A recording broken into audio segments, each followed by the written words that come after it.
বিজয় মানে কি শুধু একটি পতাকা অর্জন, নাকি বিজয় মানে বিশ্ব মানচিত্রে ৫৬,০০০ বর্গমাইলের এক টুকরো জমি? মুক্তিযুদ্ধ থেকে শুরু করে বর্তমানে বৈষম্যের বিরুদ্ধে প্রতিটি আন্দোলন সংগ্রামে তারুণ্যের ভূমিকা অতুলনীয়। বিজয় নিয়ে এই তারুণ্যের রয়েছে নানামাত্রিক ভাবনা। সালে মহান মুক্তিযুদ্ধের মাধ্যমে কিন্তু আমরা সেটা পেয়েছি। আমার কাছে মনে হয় এই বিজয়টা আমাদের কাছে একটা দেশ, এই বিজয়টা আমাদের একটা পতাকা, এই বিজয়টা আমাদের অধিকার। এভাবেই বিজয় দিবসে দেশ নিয়ে স্বপ্নের কথা বলছিলেন তরুণরা। তাদের প্রত্যাশা ২৪-এর গণঅভ্যুত্থানের মধ্য দিয়ে জাতি, ধর্ম, বর্ণ নির্বিশেষে নিশ্চিত হবে প্রতিটি মানুষের অধিকার। তারা দেশের রাজনৈতিক, অর্থনৈতিক, সামাজিক সবগুলো দিক বিবেচনা করে যদি কাজ করে, দেশের প্রতি আন্তরিক ভালোবাসা নিয়ে কাজ করে, তাহলে সম্ভব। আসলে আমরা চাই এমন একটা বাংলাদেশ সামনে যেখানে আমাদের যুদ্ধ করে একটা জীবন না দিয়ে সুন্দর একটা বাংলাদেশ গড়ে।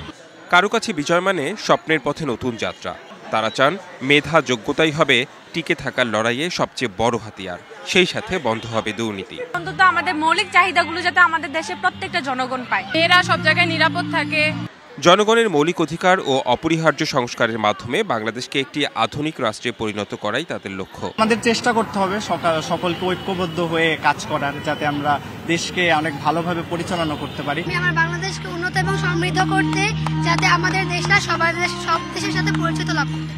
আর যেন মাথাচাড়া দিয়ে উঠতে না পারে কোনো স্বৈরশাসক। প্রতিটি মানুষই হয়ে উঠুক দক্ষতার এক একটি ক্ষেপণাস্ত্র। আমরা একটা বাক স্বাধীনতাপূর্ণ একটা দেশের স্বপ্ন দেখি এবং সবাই যেন সবার অধিকার ফিরে পায়, এটাই আমাদের প্রত্যাশা এই ১৬ ডিসেম্বরে সবার কাছে।